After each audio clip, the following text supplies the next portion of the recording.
still good. I'm still good on my end. Look at you.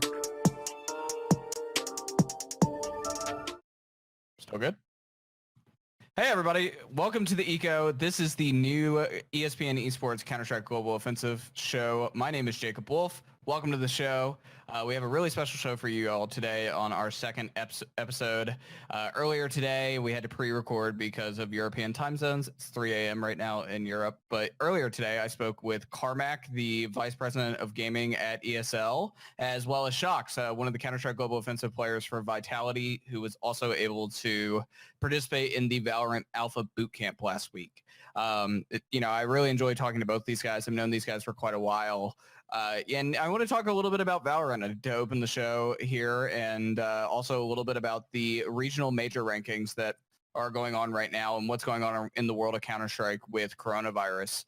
So we talked to Carmack, who is a former esports journalist turned executive, has been a league organizer at ESL for a long time. He's best known for probably his work at IEM, I believe, other than his journalism, which was really good as well.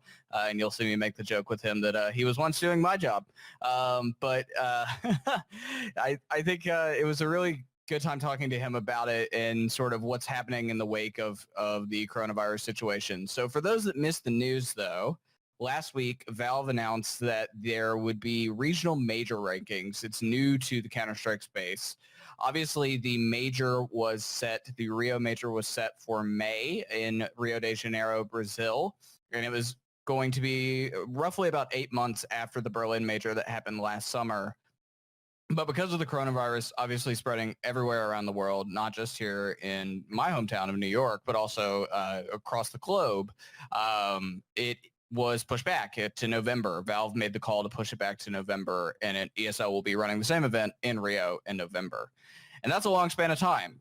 The Berlin major was in August and September of last year, and the next major is going to be in November. And teams, as many people know watching this, who I'm sure are Counter-Strike fans, teams change a lot in Counter-Strike. There are players that move around all the time. You see this particularly in teams that have a single nationality. You see players swap from one team to another, whether that be the French teams or the Danish teams or whatever it may be.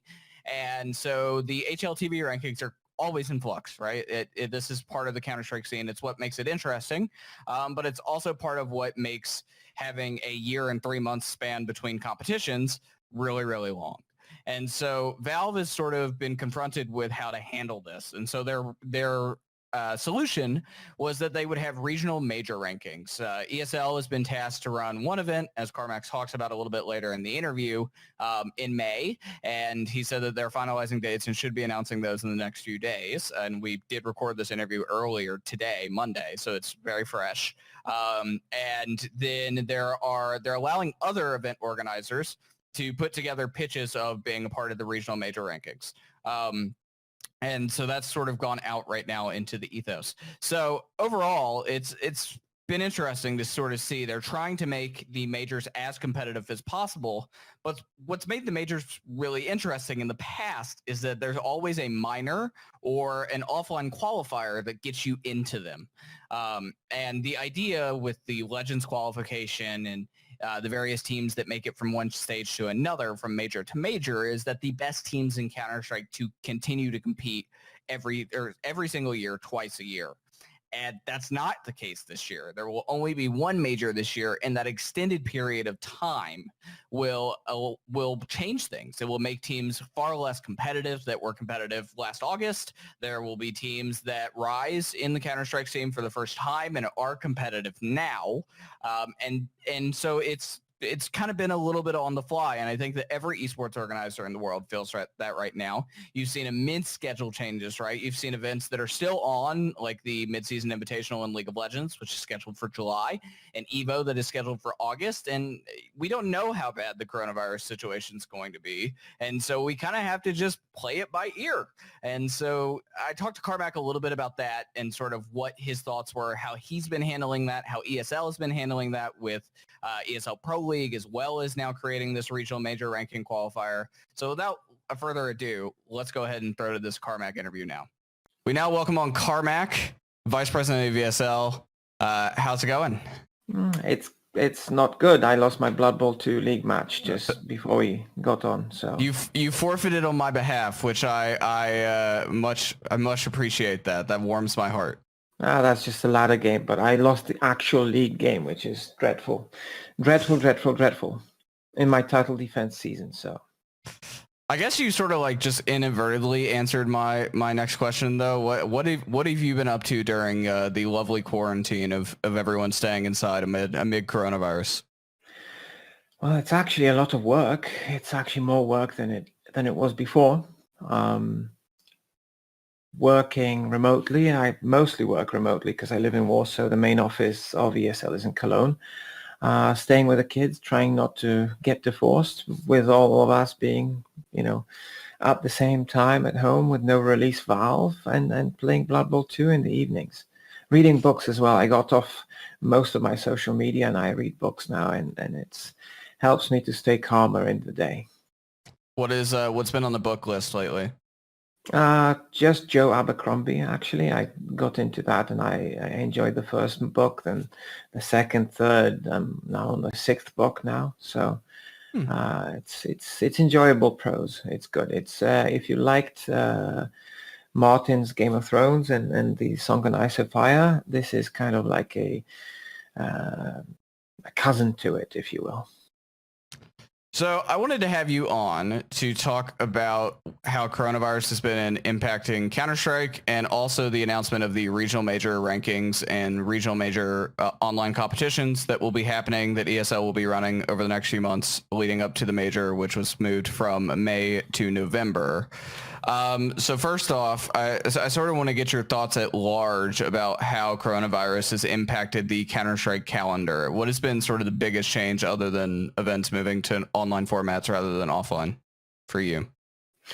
Well, I think there's a lot that's really changed because we obviously molded a world, and by we I mean the community and the industry of Counter-Strike, molded a world where everything is on LAN and everything is global. So North American teams can quite easily go and compete with teams from Europe, and I would argue that helps them level up to a much higher standard of Counter-Strike. And you see that, Cloud9 winning the major, Liquid winning the Intel Grand Slam, and all of these things.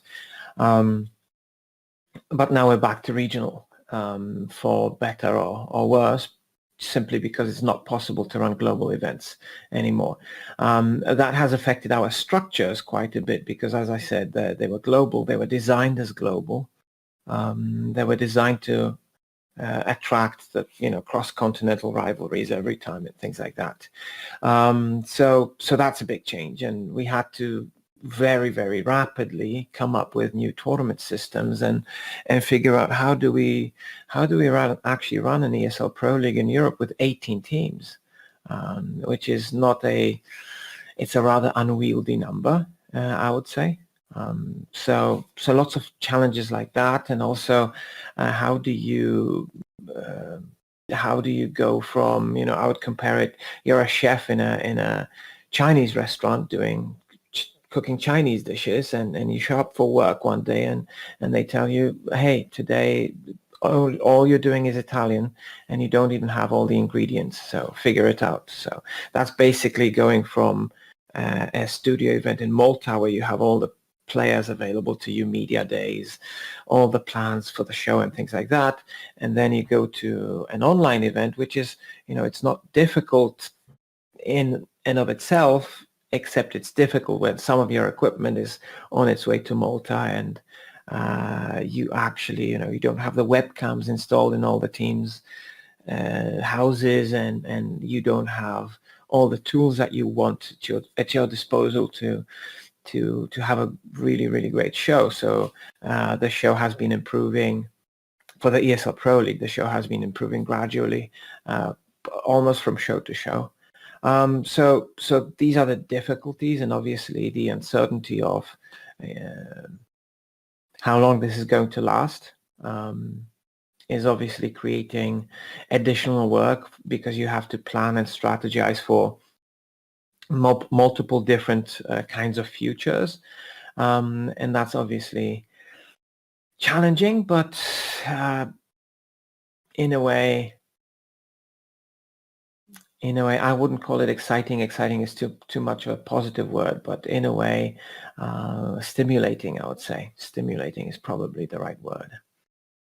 You've been in esports for a long time, noted veteran in our space, doing a lot of different things, doing my job at one point as a journalist, and obviously have been at ESL for a long time as an organizer and executive. Have you ever seen anything quite like this in any sort of regard into what we're dealing with right now? No, I would say the world hasn't been this globally affected by something since probably the Second World War. Not that it's worse than the Second World War today, but I don't think we've had anything on such a global scale, such a crisis on a global scale since the Second World War. So I think it's not just in the scale of esports that the world is affected. I mean, that this is unprecedented. We haven't seen this for dozens and dozens of years. And in many ways, it's scary, and we have to also appreciate we live in a history book kind of period. There's going to be stuff in history books about this period right now. Yeah, it's a little sobering in a type of way, right? Like that's been the biggest thing for me. Obviously, I live in New York City. This is the biggest hotbed period for the coronavirus right now in the U.S. We have more cases than anywhere else, and it's been a little bit sobering to walk outside and not see people on the street when I go out with my dog in the same way that I used to a month ago, right? But on the Counter-Strike note of things, it's certainly, we now have the regional major rankings because there's such a gap period of time between the major, the Starladder Berlin major that happened last year and the Rio major, ESL Rio major that will take place now in November. In the announcement, Valve said that ESL will be running online events to contribute to this. So I have a number of questions around that. One online event. One online event. And are the dates determined for that yet? Yes, they are. Got it. So on that note, I want to ask about sort of how that will change things from a global perspective of competition. Do you think that with this one event and the online event, how do you think that will affect competition for what will hopefully be the offline major in Brazil come November? Well, I think I haven't thought of it from a point of view of the level of play, but I think that the couple of the principles around which the new system was built are good principles. So, for example, each region gets as many slots as it kind of won in the previous major. So if Europe had three legends or whatever number it is, I can't tell you from off the top of my head, it's in the Valve blog, but if Europe had N number of legends and M number of challengers and so on and so forth, Europe has the same number then to win. So that principle to me is the fairest possible principle in the given circumstances where everything is regionalized. And teams will now compete with a regionalized ranking, which is the only way it makes sense. I would kind of compare it to League of Legends the way it is. So teams compete in their respective regions. Everybody's kind of getting hungry for that cross-regional competition. Hopefully by November we're all fine, we're all healthy, and we're all traveling. And the first event after Corona times where it's going to be really truly global, the competition will be truly global. It's going to be really, really exciting. So yeah, I mean, do I wish everything was on LAN and global? Yes. But at the same time, you see a much higher interest. People are staying at home. People are turning to the only competitive activity that's live and happening right now in the world, which is esports, not just Counter-Strike. So it's not all bad, and I think that the amount of hype that the first let's call it healthy event we'll have after Corona, it's going to feel like a major practically in itself. That's not a bad thing, I suppose. I would be remiss not to ask about this. There is a lot of tension, pretty well documented, I think, between ESL Pro League and Flashpoint right now. Flashpoint executives like to talk a lot of crap about ESL Pro League online, and we've seen it. And obviously, some of those people will now be competing in the regional major ranking event to qualify for the major. Some of those teams are in the HLTV top 20. So I do want to ask, is there any sort of concern around those people participating, considering some of the tension that has existed over the past couple of months between EPL and Flashpoint, the separate products? Not on our side, really. I mean, when space was made, because the regions have shifted and the number of teams in the North American division of ESL Pro League wasn't an even number, and we needed to fill. We went to the ESL World Ranking for CS:GO, and the next in line was Made in Brazil, and we talked to Made in Brazil. We issued an invitation that fine to play. I mean, for us, it's absolutely no problem. I think it's a made up issue, probably for whatever reason, I don't know. For us, it's not. It's simply not. So we are completely happy whoever competes. We want the best possible entertainment. That's how it is. How has this affected Counter-Strike's economics in terms of, obviously not having two majors in the calendar affects teams notably, right? No more stickers for 2 events a year, which is a huge income boost for them. Obviously, Valve announced that the major in November will have double the prize pool, which can't hurt, right? Like to sort of make up for it, but not having digital currency, not having broadcasting rights to sell against for 2 events a year. How do you think this affects the economics of Counter-Strike, the new system? Well, I mean, there's the global economic response to this question, where you can argue that a lot more people's job security has changed for the worse, probably. People are, it's probably not good being a barber or a hairdresser or, being in nail polish or whatever, where you can't really see clients anymore. And that's been shut down, at least where I live, that's been shut down. Yep. So people as a whole are spending less. If they're spending less, sooner or later, marketing budgets get affected. So, and the esports industry runs on marketing budgets, essentially, and media revenue, but media revenue is derived from marketing budgets, right? It's all advertising based. So it's going, everything in esports is going to be affected from that point of view. At the same time, if somebody is still spending advertising money for good, exciting live content, that is esports. So we will see if it evens itself out, or if it's a net negative, or if it's maybe even a small net positive. We don't know. On the other hand, the other thing that gets let's say affected, that people don't really talk about, are the teams, because the teams, obviously, they have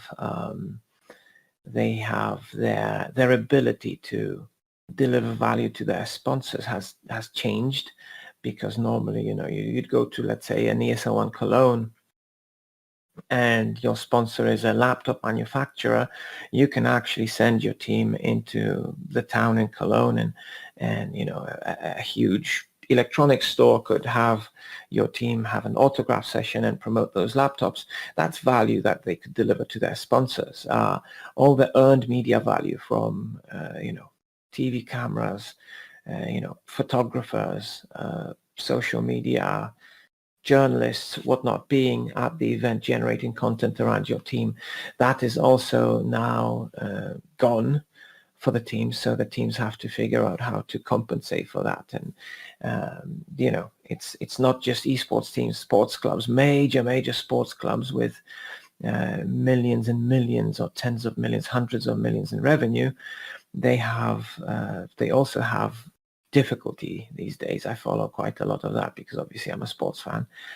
So all across the board, there is an economic impact to this, but at least esports is positioned to be, in relative terms, the least affected of all, and that's a positive to take away. Yeah, I definitely want to sort of be sympathetic for various different people in our industry who've been affected by this, right? Like even firsthand, I've seen a lot of journalist colleagues from other publications and freelancers be severely affected because they made a lot of money off of event-based coverage, and now they cannot make that income when you cannot go to an event. Same can be said for event organizers, obviously, many of them are contractors. It's a difficult world for a lot of people right now. I do want to ask about, though, you alluded to this earlier, that esports is in a unique position to provide content still among this, right? Like we're a community that was birthed online. Many of these games and leagues, the ESL Pro League, when it started, was an online only league for at least the regular season. Now moving back to that format, this time out of necessity.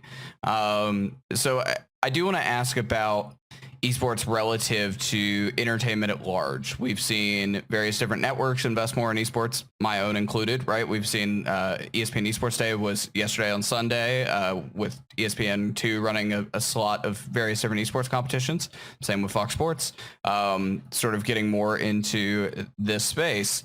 Do you think that when we come out of this, that interest in esports will no longer just be filler, but will rather do you think this is an overall net positive for esports in the long term when the NBA and the NHL and the Premier League and other leagues around the world come back? Do you think that esports is going to have risen because of this, or do you think that it's back to normal, that esports is rising but is still sort of below everything else? I would say it will have risen overall. It's everyone who if you think of ESL Pro League, why are we currently having such a surge in viewership, right? It's the people that maybe used to play Counter-Strike, no longer do, maybe used to watch ESL Pro League and no longer do, came back and are watching it. More people are just sitting there and instead of going out having a beer with their friends in a pub or doing anything else, they're just tuned in to watch ESL Pro League or LCS, LEC, whatever it may be. Those people now have the opportunity to be reacquainted with the product and potentially see how much progress we've made in terms of showing the game inside the game, in the in-game production, the statistics, the additional visuals, the observing, all of that stuff that we've added on. So it's an opportunity for us to win back some of the people who have left. It's an opportunity for us to also attract some people that normally wouldn't have looked at esports. But overall, I wouldn't say that 7 million Premier League viewers will now be tuned in forever into esports. I don't think that will happen. I don't think people change their viewing habits that rapidly. But for sure, esports is going to come out with a larger number of overall fans out of this. But I do believe that when the world resumes, its natural pace, whenever that may be, that the viewership will dip a little bit, or maybe not even a little bit, but the viewership will kind of revert to the mean, if you will. Carmack, I appreciate you joining me on the show. Thank you so much. Stay safe. Best of luck to you in Warsaw, and I'm sure we will have you back on at a later date. Thank you. Well, sure. Thank you so much again to Carmack for joining me. It was sobering, particularly the conversation around like whether he had seen this sort of world impact before. He said it was equivalent to the Second World War, not in terms of global economic and political damage, but in terms of sort of the situation we're in right now. And it resoundingly, from hearing people in sports talk and hearing people in esports talk also, it seems like the impact here is we're just at the tip of it right now in terms of, or we're just going up the hill now. We're not even at the tip of the iceberg. And, I think that can be said for all esports, but there is an interesting opportunity to be had here in terms of esports is the one thing that is operating normally in the sports ecosystem right now in a way that traditional sports is not. This is something I've talked at length with executives about. This is something I've talked at length with colleagues about. And, we're super excited for this opportunity, but we're also very sort of sympathetic to everyone's what's going around in the world and everyone who's at loss right now. We've seen the U.S. It's rising. There have been political warnings that this is going to be the worst week yet for coronavirus, and esports has been somewhat of an escape for others, as you've seen with the World Health Organization issuing that notice before.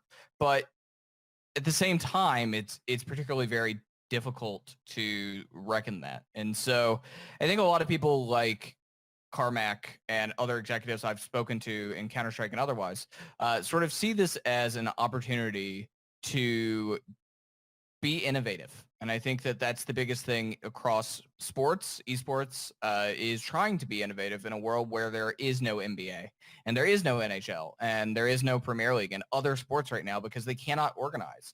The only thing that's been going on outside of esports in terms of the sports world is wrestling and mixed martial arts. And I can't see a world where those continue as normal just because of the contact.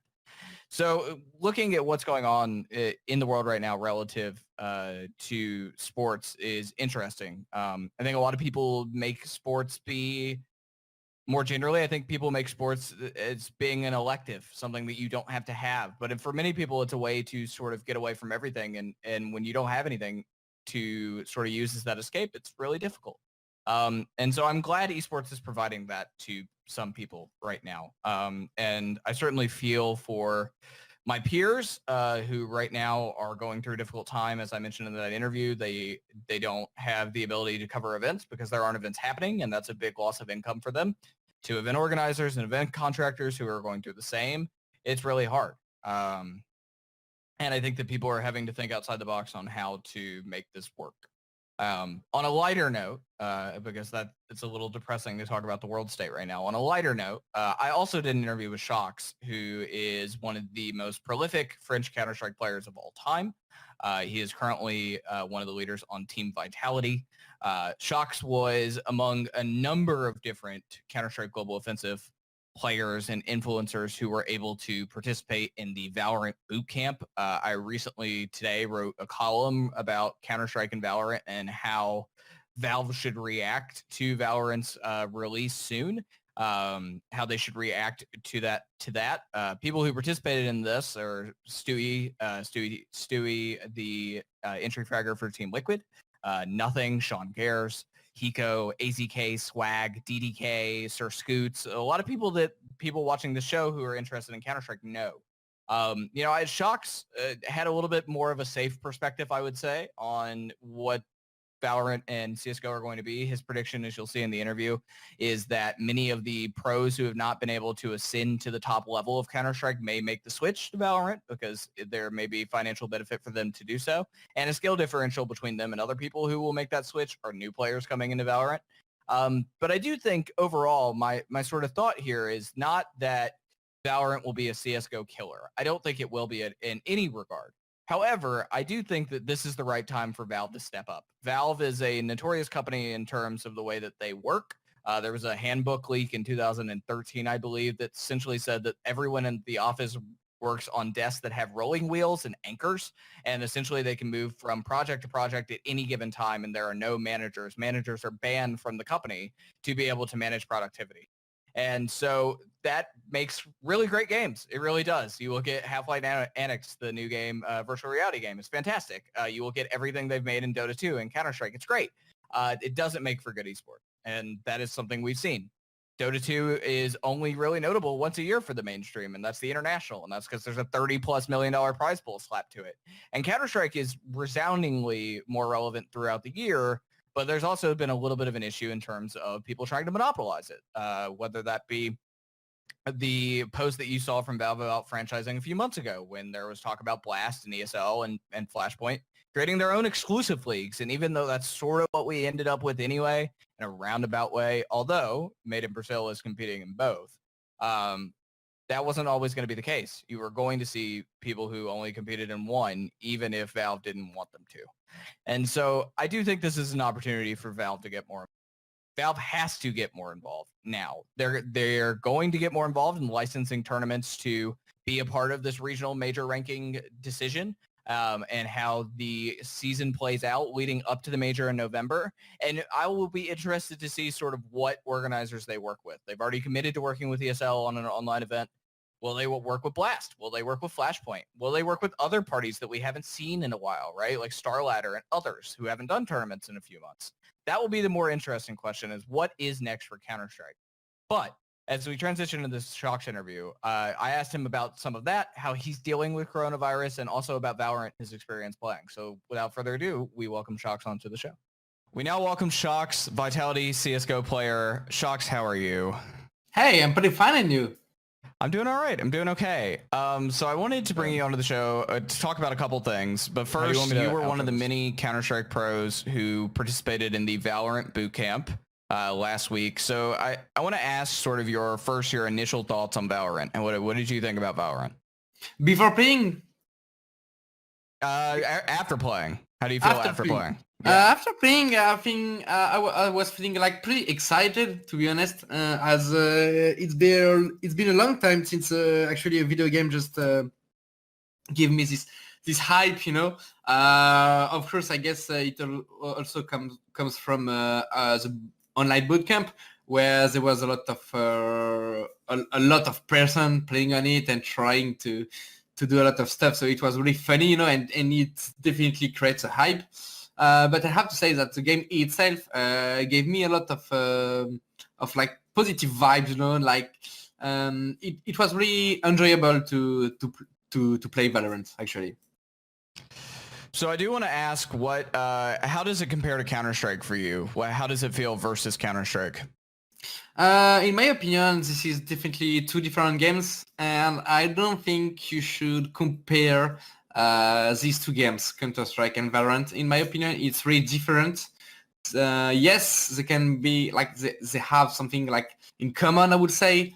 Talking about the FPS thing, you know, like the first-person shooter. But in the meantime, a lot of details are really different, even if the aim. For example, the hitbox is way easier on Valorant than on CSGO. The movement are faster on CS than on Valorant. There is a lot of specific, like, how do you call it, like spells, you know, on Valorant, which you definitely don't have on a game like CS. So I understand a lot of people are trying to compare these two because of the mechanic, like specific on the FPS style, you know. But in my opinion, it's definitely two different games, and it should not be comparable because at the end, it's in the same way kinda have the same mechanics, but in the same time, like it's totally a different game. You know, we've seen a couple of Counter-Strike pros commit to playing Valorant full-time. Obviously, Swag signed with T1 as the first official signed Valorant pro. Do you think that we'll see other Counter-Strike pros make that transition into playing Valorant full-time? Definitely, I think so, yeah. But I believe that the CS pros, pros or semi-pros, you know, whatever you can call it, but the one who will make the switch to Valorant, in my opinion, it's the players who are kind of blocked to go to the highest competitive level on CS. For example, you give definitely the best example possible, Swag, because of his condition with Valve, he can do anything on CS, so it's totally logic for him to try to go to Valorant, you know. I guess what we can see as well is some players coming up from the sub-top on CS or coming from the teams like maybe, I don't know, 20, 30 or more of HLTV ranking, stuff like this, because it's really hard for them to reach the top. So they will try to go to Valorant to be like at the highest possible level on Valorant, because it's a different. I mean, they are not reaching it on CS. But in my opinion, if you look at, for example, the top 10 team on CS or even the 15, I don't see someone leaving a team like this to go on Valorant. We saw a bunch of this happen similarly in Overwatch. We saw a bunch of other Counter-Strike pros try to move to Overwatch when the Overwatch League was announced, and before that also when the game first came out. But Valorant is different in the sense that the game, like you said earlier, it's more similar to CS than Overwatch was or other first-person shooters have been. I want to ask that in the question of, do you think now it's going to kind of force Valve to be more involved with Counter-Strike Esports? Do you think that this is the opportunity for them to do more than just the 2 majors a year and really get hands-on now that they have a big competitor in Riot? Well, as a CS lover, I would love so, to be honest, as I would really love Valve to be more committed to the game and to do definitely more of updates. Hello, Craig, you are still there. Hello. It's been a lot of time now.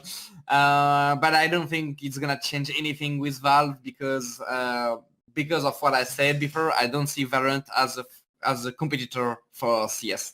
For me, it's 2 different games, and Valorant will have its own scene with its own players, its own teams, its own competition, everything like this. But I don't see it as a competitor against CS. For me, it's like, for example, the football and the basketball. Like, it can be kind of the same because you play with a ball, at the end, but it's definitely not the same. And this is kind of how I see Valorant and CS at the end. You've been in Counter-Strike for a long time as a pro. You've competed in several majors over your career. We saw last week Valve announced the regional major rankings because of the coronavirus and how it's affected the calendar for Counter-Strike, obviously moving the major, canceling many events along the way. First, I want to ask, how are you doing in the coronavirus situation? Are you self-quarantined? What is your situation like right now amid this? My situation right now is definitely, yes, I'm in quarantine. I'm not moving from my home at all. Just trying sometimes because I've got a kid, with my wife at home to try to go with what we are allowed to do is just to move like 1 hour near our house, just to be a bit outside. Otherwise, it's really hard. Thanks to us, we got a garden. A lot of people don't have it, so I think people who are living in apartments, it's definitely harder for them. It's not my case, so I would definitely not complain. I think I got me and my family a good environment with my house and the garden to be definitely in one of the most, I would say, a good condition going up against this problem and the coronavirus.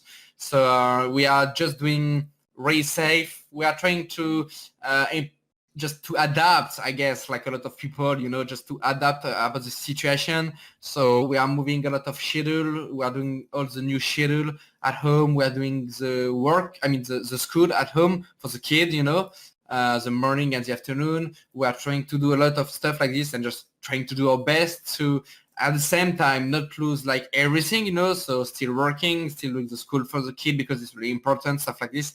But in the same time, having some time in a journey or in a day that you won't have, I would say, for example, if you are working like normally, because you're always running and stuff like this, and just to relax a bit, maybe going a bit later in the bed, working up a bit later in the morning, little stuff like this, but just to trying to make this situation the most comfortable possible, even if like it's definitely not comfortable for anyone, I guess, but we are trying to do some stuff like this to make it just a better living daily.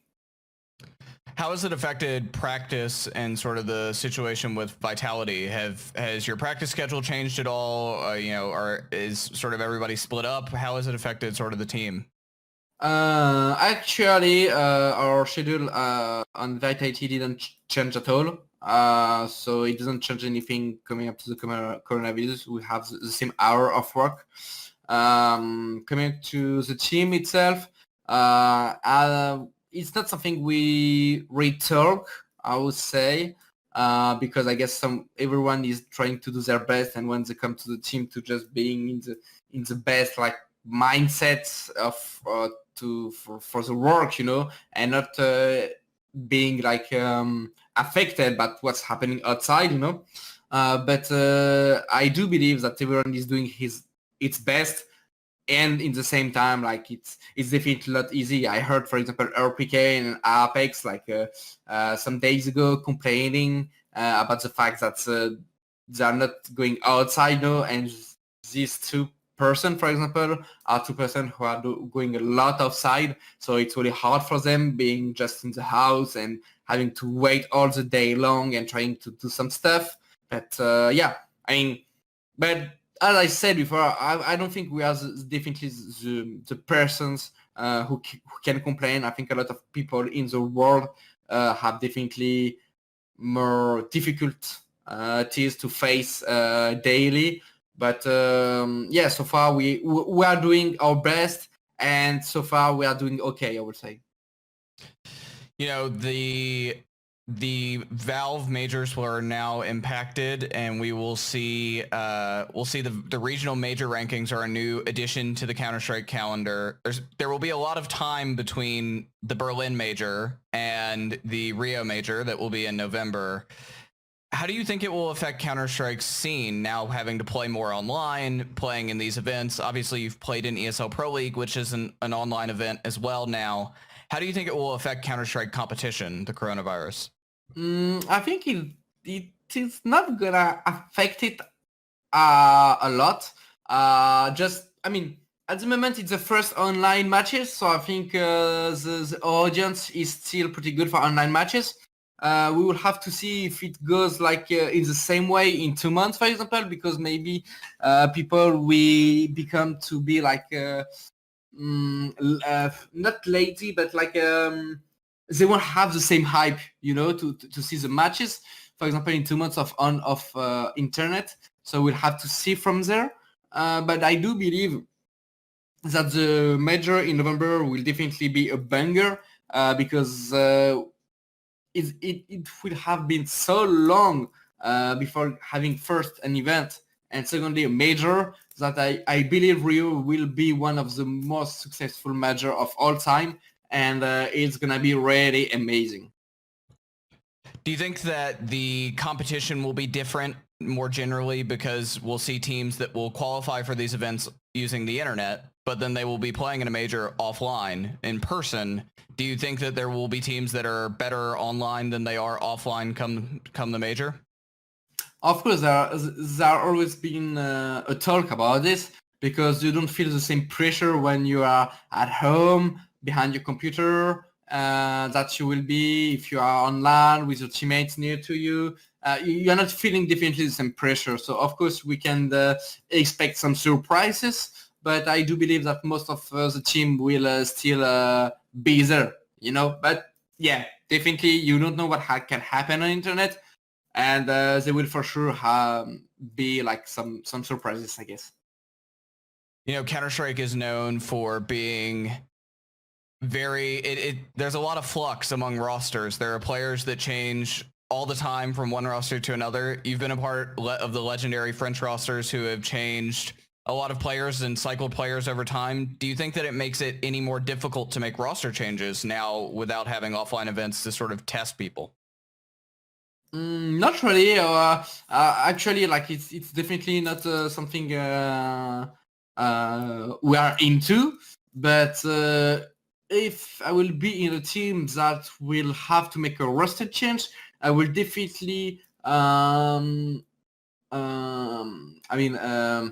prefer to do it in this period, because even if you have online matches, of course, it will never be the same as offline matches. And I see this long period of coronavirus with all the online matches as a big preparation. You know, this is how I see it personally. And if you better have to make a move, then definitely do it right now, because you will have a lot of time to prepare for your next event, actually. Well, Shox, thank you so much for coming on to the show. Much appreciated. Best of luck. Stay safe amid all of this, and I'm sure we'll have you back on at a later date. Thank you so much. Sure. Thank you. Stay safe.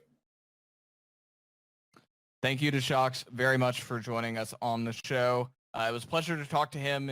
You insight both on Valorant and as a whole. I think that we're talking about sort of how it may affect Counter-Strike. I found his perspective really interesting because obviously people are reaction now on social media saying, oh, the Valorant Counter-Strike killer. And I think that any of us who have been around this industry long enough know that Counter-Strike has a hardcore scene.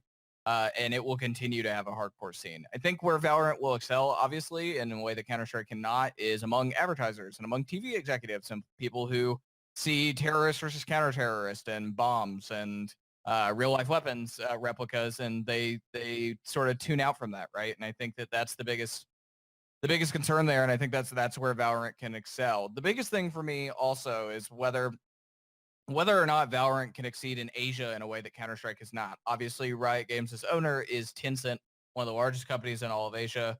I talked to Emily Rand, one of my colleagues, earlier today about this, and sort of when you log into your social media account, QQ in China, you're welcomed by a League of Legends thing, and you can just click over like it's just another part of social media and play the game.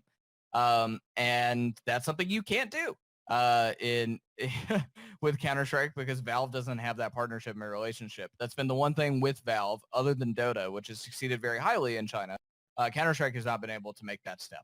And that's something that I think Valorant may be able to do. That said, I don't think it's the end of the world. Shox doesn't think it's the end of the world. Counter-Strike will continue to thrive in the way that it has, the second biggest esports in the world for a reason. We love it here. I love it here. That's why we do the show. But for now, that's all from us for this week's episode. Next week, you can join us again, and you can check out the rest of our Counter-Strike coverage at espn.com/esports and on Twitter at ESPN Esports. For the VOD of this, for the VOD of last week's Eco with Dan Fiden and Fallen, you can check out youtube.com/ESPN Esports, and we will see you next week. Thank you so much for joining us.